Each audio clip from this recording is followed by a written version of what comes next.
लोकसभा चुनाव 2024 से ठीक पहले एक निजी चैनल के कॉन्क्लेव में प्रधानमंत्री नरेंद्र मोदी ने कहा था उन्हें दरअसल इस लोकसभा चुनाव या फिर 2029 के लोकसभा चुनाव की कोई चिंता नहीं, वे तो 2047 की तैयारी कर रहे हैं। लेकिन लोकसभा चुनाव ने देश की आम जनता ने विपक्ष को बड़े पैमाने पर जीत दिलाकर और भारतीय जनता पार्टी को बहुमत से दूर करके प्रधानमंत्री नरेंद्र मोदी के 2047 के उस विजन के सामने एक बहुत बड़ी खाई खोद कर रख दी। कल संसद का बजट सेशन शुरू होने से ठीक पहले पार्लियामेंट के बाहर से भाषण देते हुए प्रधानमंत्री ने एक बार फिर 2047 के अपने विजन की बात दोहराई। लेकिन वित्त मंत्री निर्मला सीतारमण ने 2024-25 के लिए जो यूनियन बजट पेश किया, उस बजट में सरकार ने उस खाई की ओर से आंखें मूंद ली। आखिर क्या है वो खाई, जिस खाई को पार किए बिना इस सरकार के लिए ज्यादा दिन चल पाना बेहद मुश्किल है।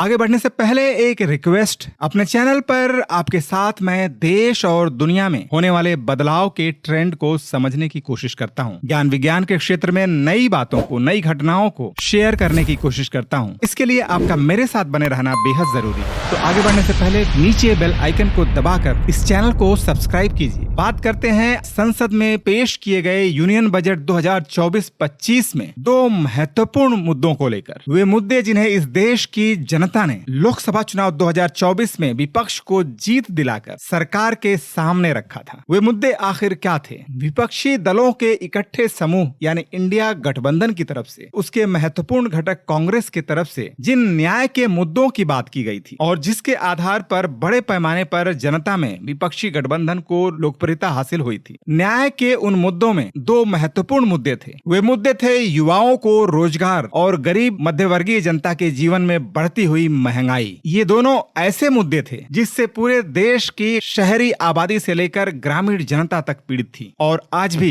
वह समस्या ज्यों की त्यों बनी हुई है। महंगाई से पूरा देश त्रस्त है। सब्जियों के दाम घटने का नाम नहीं ले रहे हैं, तमाम चीजों के दाम बढ़ रहे हैं। यहाँ तक कि करोड़ों लोग अपने जीवन से सब्जियों को तिलांजलि दे दी है। अपने बच्चों को पर्याप्त मात्रा में दूध और सब्जियां नहीं खिला पा रहे हैं। महंगाई के मुद्दे पर पिछले आम चुनाव में बड़े पैमाने पर भारतीय जनता पार्टी के पिछले 10 साल के वोटरों ने इस चुनाव में भारतीय जनता पार्टी से मुंह मोड़ लिया था और जिसका नतीजा हमने चुनाव में देखा, भारतीय जनता पार्टी बहुमत से दूर रही। और उसी तरह से पिछले दोनों चुनावों में जिस तरह से बड़े पैमाने पर युवा आबादी प्रधानमंत्री नरेंद्र मोदी के पीछे खड़ी हुई थी, इस चुनाव में उस युवा आबादी का बड़ा हिस्सा सत्ताधारी भारतीय जनता पार्टी से दूर हो चुका था। चुनाव के बाद CSDS के आंकड़ों में भी यह बात दिन के उजाले की तरह साफ थी। तो ऐसे में उम्मीद की जा रही थी कि जो बजट पेश होगा, उस बजट में महंगाई और बेरोजगारी को एड्रेस किया जाएगा, जिसे अपना मुद्दा बनाकर विपक्ष ने बड़े पैमाने पर जीत हासिल की। ऐसे में जब प्रधानमंत्री नरेंद्र मोदी के पास एक बहुत बड़ा अवसर था, जब वे अपने चहेते कॉर्पोरेट घरानों को इस सरकार की मजबूरियों की बात बताते हुए, इस सरकार में शामिल दूसरे दलों की बातों को बताते हुए बड़े पैमाने पर जनता के लिए छूट, राहत और रोजगार सृजन की बात कर सकते थे और नई योजनाएं लागू कर सकते थे। लेकिन यूनियन बजट 2024-25 को पेश करते हुए निर्मला सीतारमण ने बातें तो बहुत की, बेरोजगारों पर अपना फोकस बताया,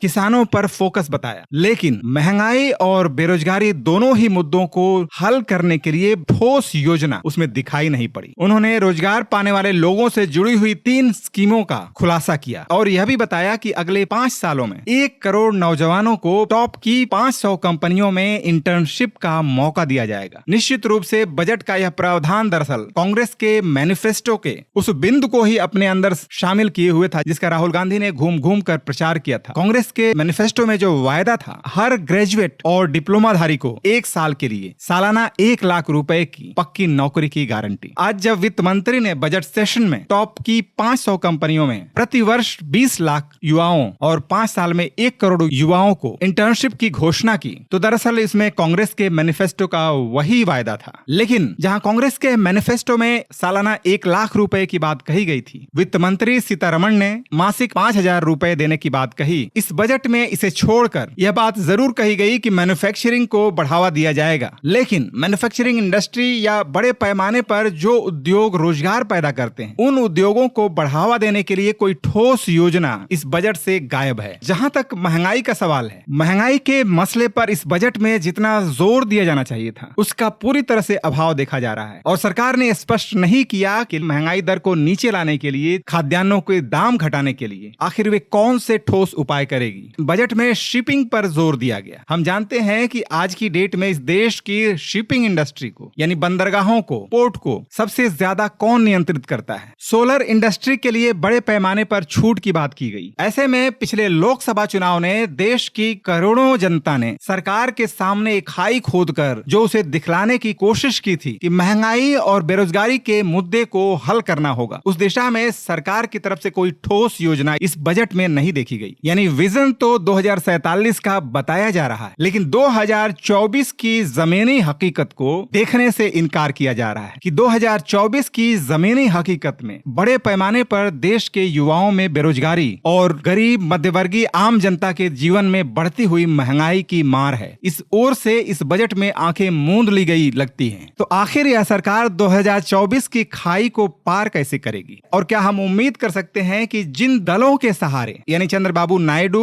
और नीतीश कुमार के सहारे यह सरकार टिकी हुई है, उन राज्यों को कुछ स्पेशल पैकेज दे करके क्या यह सरकार 2024 की खाई पार कर सकती है? क्या बाकी राज्यों में बड़े पैमाने पर जनता के जीवन में महंगाई और इस बेरोजगारी से असंतोष नहीं फैलेगा और ऐसी स्थिति में यह सरकार आखिर कितनी स्थायी हो पाएगी? 2024 के चुनाव ने यह साफ कर दिया कि जनता के जीवन की ज्वलंत समस्याओं को हल किए बिना सिर्फ भाषणों के सहारे, लफाजियों के सहारे या ऐसे किसी भी नकली मुद्दे के सहारे अब इस देश में राजनीति आगे नहीं बढ़ सकती। ऐसे में अगर बजट में इन समस्याओं को हल करने के लिए कोई ठोस योजना नहीं है तो आखिर बैसाखियों पर टिकी यह सरकार कितने दिन की मेहमान है? यह सवाल अपने आप में बेहद महत्वपूर्ण सवाल है। ऐसे में जब प्रधानमंत्री नरेंद्र मोदी के पास एक बहुत बड़ा अवसर था बजट को कोई ठोस दिशा न दे करके, क्या यह सरकार बहुत बड़ी गलती नहीं कर रही है? इस पॉडकास्ट को यूनियन बजट 2024-25 के इन्हीं दो मसलों तक सीमित करते हुए आपसे इजाजत लूंगा। बने रहिए मेरे साथ। इस वीडियो को लाइक और शेयर करना न भूलें और अगर आपने सब्सक्राइब नहीं किया है तो इस चैनल को सब्सक्राइब जरूर कर लीजिए।